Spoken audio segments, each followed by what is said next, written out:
Mema catches Lucy's first yawn. The distraction doesn't stop your snowball from hitting her in the chest, spraying her chin and mouth with snow. Lucy sputters, wiping the snow off herself.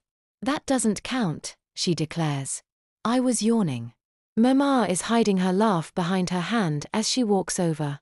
Maybe it's time to head inside then? It might be worth having a short nap. Lucy pouts. I'm not tired, she declares, as you try not to giggle, before suddenly tensing as you remember your pressing need. Mema smiles kindly at Lucy. You really should try and have a nap, sweetie, Mema explains. You don't want to be too tired for night skiing. Lucy looks unsure. You know she doesn't want to miss it, but she turns to you. Only me, she asks. Well, I've got to get some things from the shop, and I thought I would bring you big sister with me. That seems to mollify Lucy slightly. Okay, she agrees, letting Mema lead her inside. As Mema disappears inside, you wonder what she needs to get from the shops.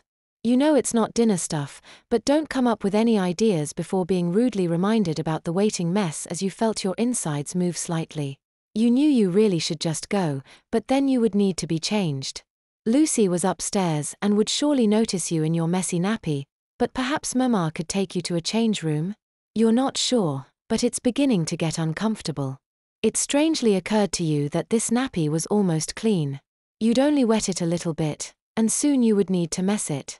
So, you'd be changed twice in a really short amount of time. It was a strange thing to worry about, however. The real worry was Lucy and her finding out, but that was silly too.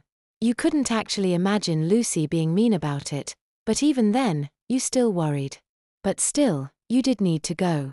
You decided that you would ask to get changed elsewhere, but would risk it. Maybe it wouldn't be so bad, Lucy knowing. Carefully, you squat down, pretending to enlarge your small pile of snowballs, and taking a deep breath, begin to push. The mess is a bit firm and doesn't spread so much as it pushes against the soft insides of your nappy.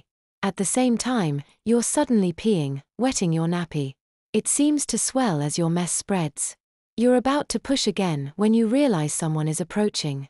Turning your head to spot Mema heading towards you, you suddenly lose your balance and land on your messy bottom.